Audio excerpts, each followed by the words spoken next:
Meron na pong dalawang nagpadala. Maraming salamat po kay Sir ng California tsaka po kay Ma'am ng Kentucky. So from Kentucky, so ayaw po nilang ipabanggit yung pangalan nila.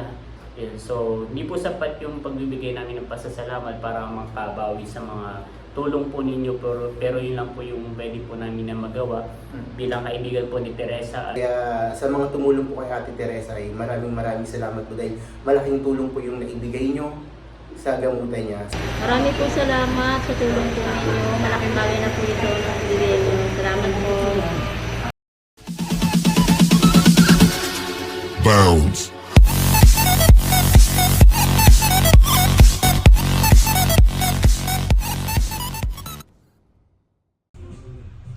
Kamusta mga kayami? Isang masaya at isang masarap na vlog na naman ang pagsasaluhan natin. For today's episode, ako yung pinagtatawanan ng aking mga kasama dito sa work, si Jomar at si Ian. Mukha daw kasi akong si para daw ako si Tanggol sa outfit sa outfit natin today. Yun. So nag-jacket nga ako kasi kanina nung pumasok po tayo is medyo umuulan-ulan po. Ayan, kaya ayun, naisipan ko na jacket tayo ng kulay itim. And so matagal na itong jacket na to. Parang bago pa pandemic is nabili na po namin.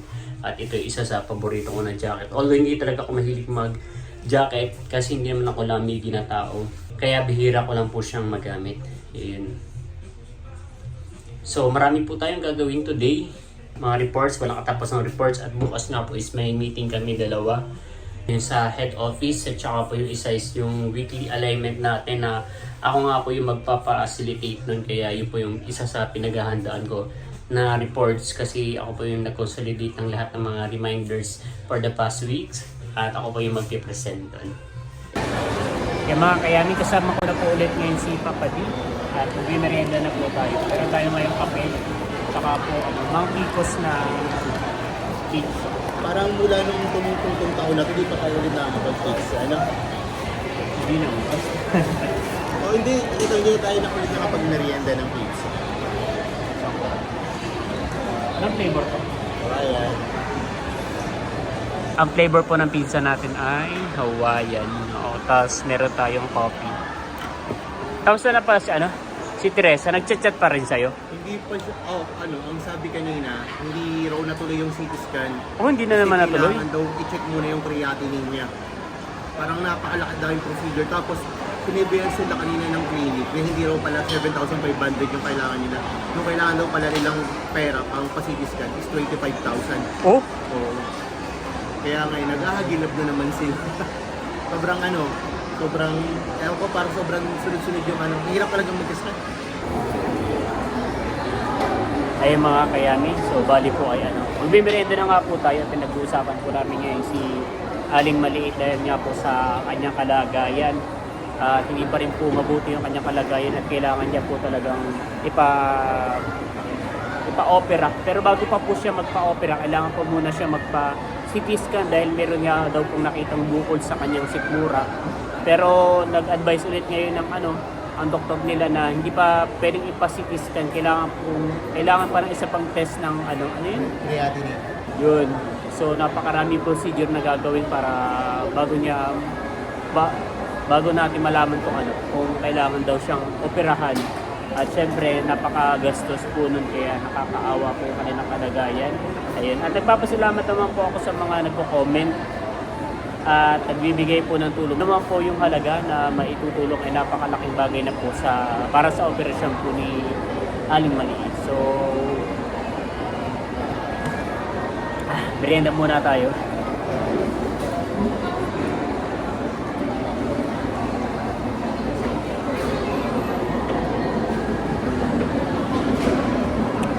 Abay na may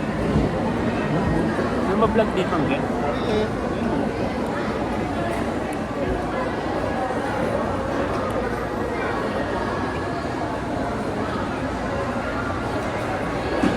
Sarap talaga ang pizza kapag mainit.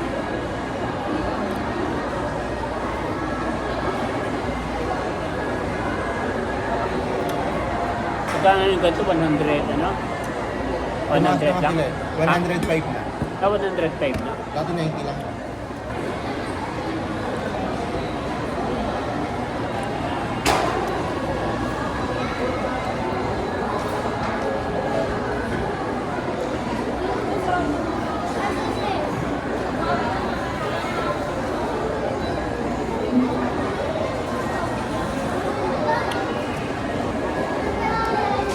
oras ka pumasok?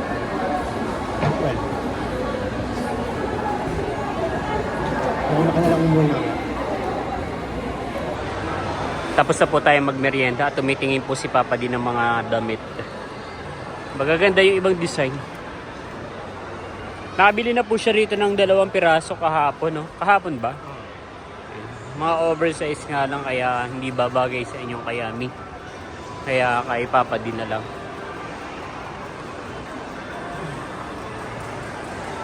Para mga pambabae na yata dito eh.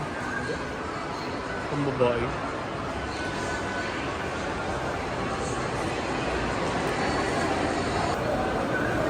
Sisilip naman po tayo dito sa may event center. At meron po ulit pwesto rito ng ng Micaela yata. Check po natin.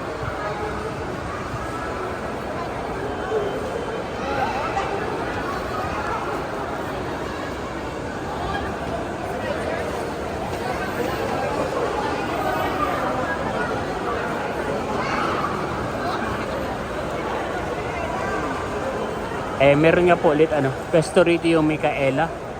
Flash sale up to 70% off. So pasok po tayo mga kayami. Magaganda naman po yung mga items nila. So bali hindi ko na lang po binidyuhan dahil nahihiya po ako na pumasok sa loob para lang mag-vlog. Kasi hindi naman bibili, no? Competitors check lang. Tsaka naka-ID tayo ng CHG. So actually nag-competitors check lang talaga ako. So nakakahiya naman po na kumano tayo doon. Umeksena. Babalik na po tayo ngayon sa store. Ngayon po ay wala masyadong tao. Kaya kami, chinachat kami sa group chat about sa status at sa benta natin. Ayan. Tapos meron nga po kami ngayong promo. Kapag nakabili ka po ng worth of 2,500, meron ka po na mabibiling travel po. So sa halagang piso, ayan, so 3 kulay po yan. Isang black, isang green, tsaka po isang navy blue. Ayan. So far naman na kami. Nakapagbigay na kami sa customer.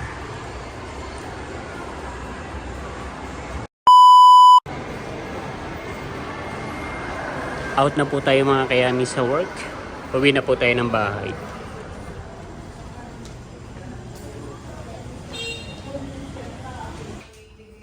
And mga kayami, so bali ay nakauwi na po tayo ng bahay. At nakahain na raw po sila Erica at JR. Oh, may pack 1.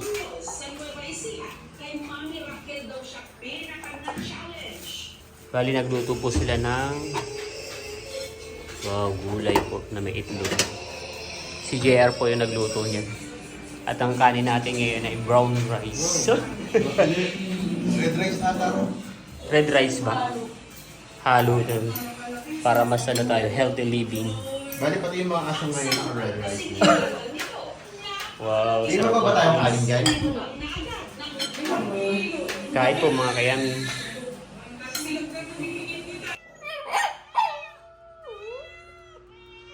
Mga kayami, kaya na po ang ating mga baby, nagagalit na.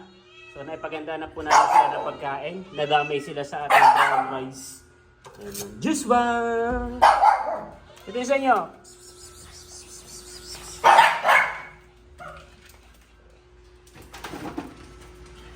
Ito. Jungkook, tanggol. Sa mga baby naman. Sa mga baby naman.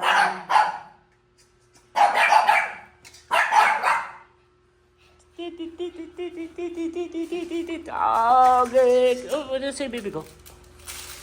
Ano? Lalakas mo kumain. Tako, galing oh. Bilis kumain ah. Ang magmama naman.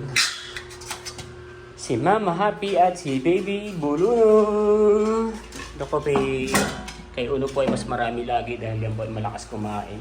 Si Happy naman po ay mahina lang po kumain. Saktuhan lang po dahil siya. Small size lang siya. Si Uno medium size tapos ay malakas pang kumain dahil nga po mas magana siyang kumain simula po nung pinakapon po natin. Tingnan niyo naman po sobrang laki ng sobrang laki po ng ng itinaba.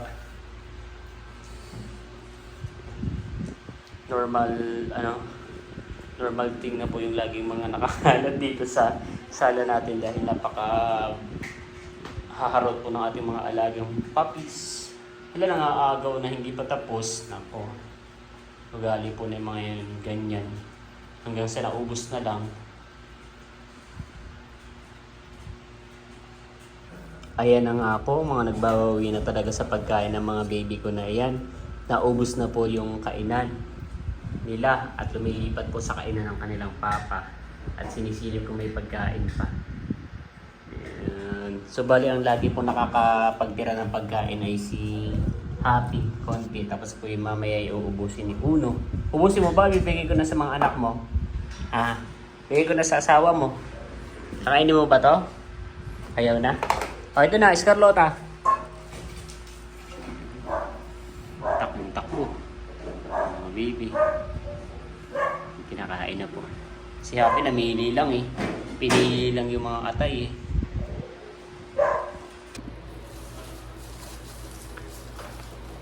Yung mga kayami, tapos na po kumain yung ating mga alagang babies. At magugubit po tayo ng mga tatak.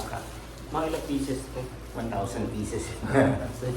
29 meters para sa ating client po sa one way at ako sa portion. So update lamang po kay Aling Maliit. So nung nakaraan niya po is na i-vlog po natin yung kalagayan niya. At yun po, sobrang nakakanlungkot, nakakaawa po yung kalalagayan ngayon ni Ate Teresa dahil nagsabay-sabay yung komplikasyon sa loob ng ano niya. Sobrang dami niyang sakit. Apat yung sakit Sa niya. gallstone, may kidney failure siya, Yes. tapos sa liver din daw. So bali po yung nakikipag-communicate kay Ate Teresa, ay sa pamilya ni Ate Teresa kasi hindi na siya nakakapag-chat, di ba? So si Papa di po yung nakakausap ng mga kapatid niya. Yun. So siya may kwento ng mga ibang details na alam po niya. Hindi pa po natin siya napupuntahan dahil sa kasalukuyan na sa PGH po siya. Ngayon dinala po siya kanina. Tapos ay nag-out, ay kagagaling nga lang po natin sa trabaho. Ayun, so simula po nung binilag namin siya kahapon ay may mga nag-chat po sa akin, may mga nanghingi po ng ng mga Facebook account po namin at para mas mabilis po yung communication. At yun ang binigay ko po yung sa comment section dito sa nakaraang vlog ko is may mga nag-add na sa akin tsaka po may nag-PM. So meron na pong dalawang nagpadala, maraming salamat po kay Sir ng California tsaka po kay Ma'am ng Kentucky. So from Kentucky, so ayaw po nilang ipabanggit yung pangalan nila. Yun. So hindi po sapat yung pagbibigay namin ng pasasalamat para makabawi sa mga tulong po ninyo, pero yun lang po yung pwede po namin na magawa bilang kaibigan po ni Teresa. On behalf po on them ay nagpapasalamat po kami dahil marami po ang gustong tumulong at gusto magdasal para sa kagalingan po ni Aling Maliit. Ayun. Tapos may video naman sila na nagpasasalamat. So after na itong nito ay ipa-flash ko na lang siguro yung video ng kapatid niya na nagpapasalamat siya. Tapos may mga binili rin silang mga gamit, no? Well, kasi ipapaliwanag ko. Okay. Go! Okay. Bali guys, kanina pagka-uwi ko galing trabaho, nag-chat na sa akin yung kapatid niya, si Bibe. Ayan. Tapos sinabi nga sa akin na sinubod daw ulit si Ate Teresa kanina sa PGH naman siya. Bali yung PGH. nakaraang niya, yung pina-uwi sila. Bali pang-apat na ospital niya na yung PGH. Kasi una dinala siya sa Macatao, sa may Valenzuela, tinanggihan siya. Sa ospital ng Malabon, dinala din siya, tinanggihan siya. Kasi bali kulang kasi yung mga gamit nila. Tapos nirepair sila sa Reyes dito sa Manila. Ang kaso nga lang, dapat naka-schedule siya ng operahan, tapos bigla pang yung doktor daw is nanghingi pa na CT scan. Kailangan muna raw siyang CT scan para ma-check munang mabuti yung kalagayan niya. Ang kaso nga lang dahil sa kakulangan nila ng pera, wala silang sapat na pera talaga sa ganong kalaking halaga daw. Bali 7,500 daw yung CT scan na yun. Naghagilap muna sila, naghintay sila ng tulong galing sa mga ibang kaibigan. Ayan, hanggang sa mabuo nila. Tapos kahapon, nang isi-CT scan na dapat siya, hindi pa rin matuloy-tuloy yung CT scan na kukunin sa kanya dahil kailangan pa rin siyang kuhanan ng creatinine. Kailangan itest yung creatinine niya. Kaya hindi siya natuloy na i-CT scan na naman. Tapos ang sabi sa kanya sa clinic, yung kalaga daw ng CT scan na kailangan niya is ano daw, 25k daw, ganun daw kamahal. Lalo nung nawindang yung mga kapatid niya kasi yung 7.5 nga lang is nahihirapan na silang kunin. Ano pa kaya yung 25k? Pero ginawa nila ng paraan, nag-gusto sila, nagtulong-tulong sila, mangungutang sila, ganun para mabuo nila yung pera. Pero ginagawa pa nila sana nila ng paraan. Pero kanina kasing umaga daw, biglang inatake sa Ate Teresa, parang nagdideliryo na daw. Parang hindi na makausap ng maayos, mas nahihirapan, mas lumaki yung ano niya, mincha niya. Kaya nag-decide yung mga magulang niya at kapatid niya na dalhin siya sa PGH. Alaga naman talaga yung mga doktor doon. Tapos mas malaking hospital siya, mas marami siyang aparatus na pwedeng gamitin pang check para sa akin. PGAC is Philippine General General Hospital Hospital. sa Manila, no? Sa Manila lang. Malapit sa Malate. Oo, doon siya dinala. Tapos kanina, pumasok sila doon, chinek siya ng doktor. Ang sinabi sa kanya, ang sabi ng doktor daw, kailangan siyang tubuhan kasi nahihirapan siyang huminga. Sabi ng kapatid niya sa akin. Nag-usap-usap yung mga kapatid, yung magulang, tumanggi sila natubuhan kasi ang pagkakalam nila pag tinubuhan ng pasyente is 50-50 na kung makakasurvive pa. Ang nangyari, tinanong si Tere, tinanong si Aling Maliit kung gusto niya bang tubuhan siya kasi nahihirapan na nga siyang huminga. Siguro dahil sa sobrang hirap ng kalagayan niya na nahihirapan na siyang huminga, umuo daw si Ate Tere. Kahit umayaw yung pamilya niya na tubuhan siya, siya na yung nag-insist na tubuhan na lang siya kasi hirap na siyang huminga. Tapos hindi rin pumayag yung ospital yata na ilabas siya. Kasi nga once na may mangyaring masama kay Ate Teresa is pananagutan nila dahil hinayaan nila yung lumabas yung pasyente, medyo manuba na yung kalagayan. Tapos sumakto ngayon at may nagpadala na sa atin ng tulong. Ayan, sa mga subscribers ni Iki na sobrang bubuti ng kalooban, sobrang nagpapasalamat kami sa tulong na pinadala nyo. Dahil dalawa po sila. Ayan, dahil sobrang kailangan po nila ngayon ng tulong. Dahil po kahit nasa hospital po sila, halos wala naman silang binabayaran sa loob, pati yung mga aparatos na nilagay kay Ate Teresa. Pero may mga gamot po kasi na hindi sakop ng hospital na kailangan bilhin sa labas. Ayan, may mga pangangailangan sila na kailangan nilang bilhin sa labas at kailangan nila ng halaga na ibinigay ninyo. Ayan. Kaya sa mga tumulong po kay Ate Teresa ay maraming salamat po dahil malaking tulong po yung naibigay nyo sa gamutan niya. So bali ngayon hindi po nakakapagsalita sa Ate Teresa dahil nakatubo na nga siya sa ilong at sa bibig. Di ba bago siya tubuhan is Pinatulog muna po siya. no? Pinatulog muna po siya kasi sobrang sakit daw nun. Pinatulog muna siya. Nung nagising siya kanina, binidyo call ako ni Bibe. Nakadilat siya, nakatingin siya sa akin Nakadilat siya. Pero yung mata niya, malamlam. Kasi nga sobrang hirap. Tapos ayun nga, di na raw makapagsalita. Nagsulat daw sa Ate Teresa sa papel. Ang sabi sulat is, masakit yung tubo na inilagay sa ilong niya at dito sa lalamunan niya. Bali, ang nagbabantay po sa kanya din ngayon yung tatlo niyang kapatid. Si Bibe, si Chime, at si Oray. Yung mga magulang niya po kasi hindi siya mabantayan, gawa po ng senior citizen na po, hindi po pinapayagan na magbantay sa ospital. Yun, baka lang din kasi may magtanong bakit dun sa ospital pinalabas sila kasi may nag-comment na nakaraan. Oo, nakaraan. Ba't hindi ipasok sa ospital? Bali nung nilabas naman po si Aling Maliit sa ospital that time ay medyo malakas pa po talaga siya, nakakapagsalita pa. Kaya Hindi sobrang lakas, may hina na rin, pero nakakapagsalita pa tapos niresetahan naman po sila ng doktor tapos ang parang pinakang kaya lang pong magawa nila habang hinaantay nga po yung CT scan ay painkiller po yung binigay. Oo, pain reliever. Ang kaso nga lang, itong mga nakarang araw, yung pain reliever, hindi na kinakain natin ito sinusuka niya na yung gamot. Oo, kasi nga halos di siya nakakain, tubig lang ng tubig. Niluluwa na ng katawan niya yung gamot. Tsaka po sa Cerespo kasi, hindi po siya nakahiga. Nasa hallway lang po sila, nakaupo lang po siya sa stretcher. Oo, doon lang sila. Bali halos 2 araw sila naka-standby o 1 araw sila naka-standby sa hallway kasi wala silang mahigan kasi sobrang dami yung pasyente po. Kaya nag-decide na lang din pong pamilya nila na iuwi na lang sa Teresa kasi mas mahirap po yung kalagayan nila sa Jose Reyes. Ayun.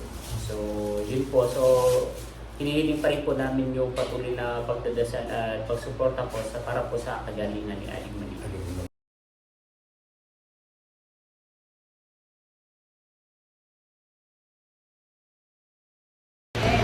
Game. So, marami po salamat sa tulong po ninyo. Malaking bagay na po ito. Salamat po.